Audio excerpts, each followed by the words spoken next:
Hi guys, it's Ricky again. Today we are going to be doing a balancing sequence. I know this sounds like you might be standing up the whole time working on your balance, but we're actually going to work on our balance between sides as well. So we're just going to go ahead and start on our backs and work on keeping everything even, because that's what balance is about. Not only being able to stand on one foot, but being able to balance on one side as well as the other, or to be able to have as much muscle development on one side as well as the other. So that's what we're really going to work on in this little sequence. So you're going to go ahead, start on your back.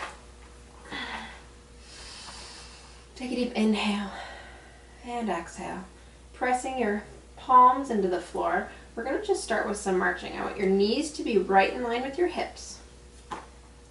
And you're just going to take one leg up and lower it down. And the other leg up and lower it down. Now as you do this, you want to find that neutral pelvis, neutral spine. Talked about that in other videos. And you want to feel like you're bringing your belly button towards your spine and your spine up towards your belly button. So you're creating a sandwich to hold your abs stable. And as you lift one leg up and the other leg up, you don't want to feel like you're rocking from side to side between your hips. Okay, now we're going to go ahead and pump up the difficulty just a little bit. You're going to take both feet up to tabletop. So now your knees should be in line with your hips and your feet in line with your knees.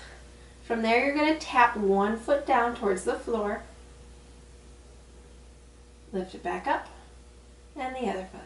So it's just like you're tapping your toes in a pool of water, lifting it back up.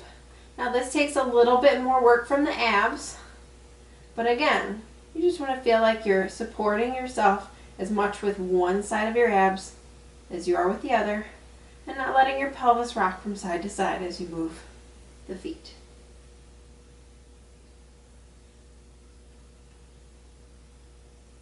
And go ahead, just do one more. Take both feet down. We're going to pump up the difficulty again just a little bit more. You're going to tuck the tailbone under and round up into a bridge. Now, before we start moving our legs, we're going to show you what it feels like to drop your hips. So just drop one hip down and then squeeze it back up, and the other hip and squeeze. So you're really relaxing the glute on one side and squeezing it up to make those hips back even. Drop and squeeze. Now keep that pelvis up, keep it level, and we're going to lift one foot up and lower it down. Other foot up and lower it down.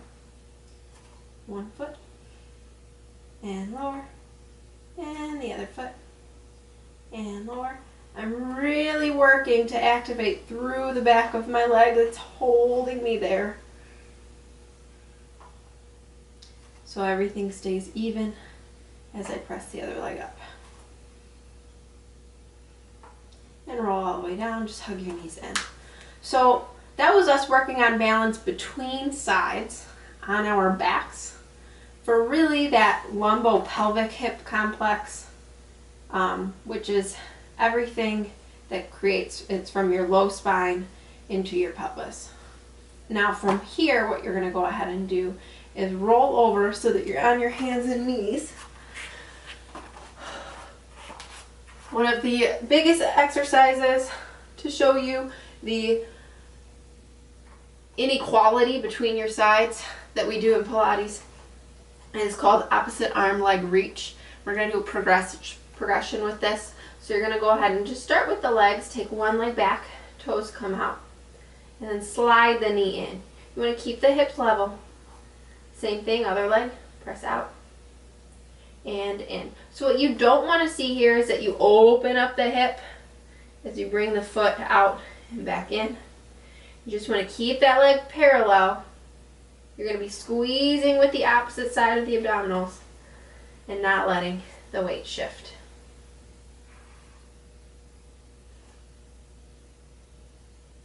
Now from there, you're going to do just the arms. Lift one arm off and lower, not shifting anything else, just lifting one arm off the floor.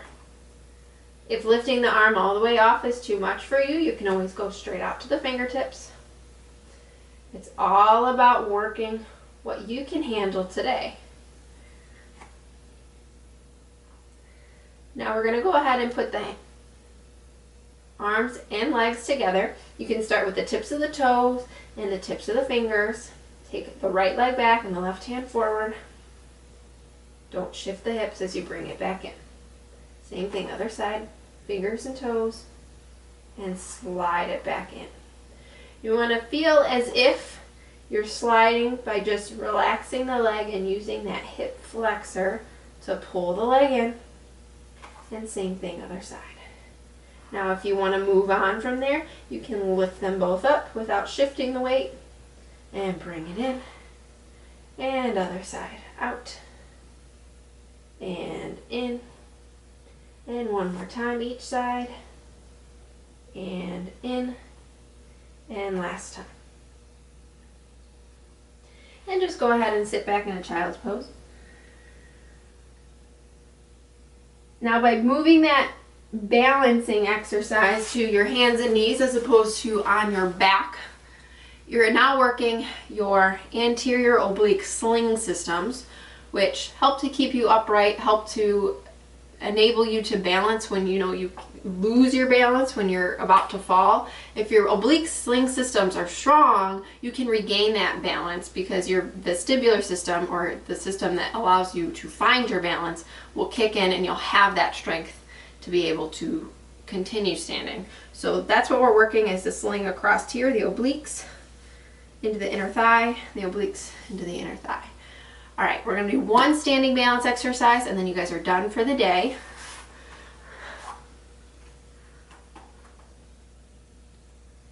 So as I see this, my head gets a little cut off here. So I'm going to move this guy. You guys are going to follow me.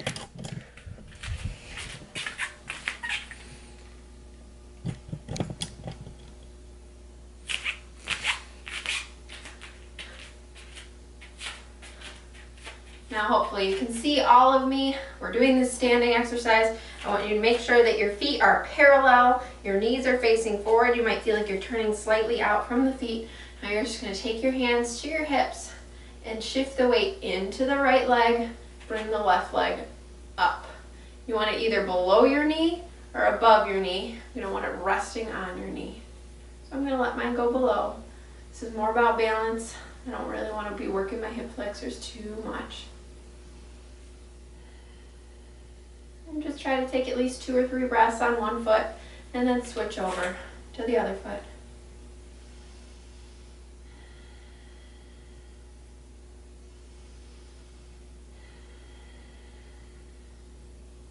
And then take the foot down. So we've worked our balance on our backs.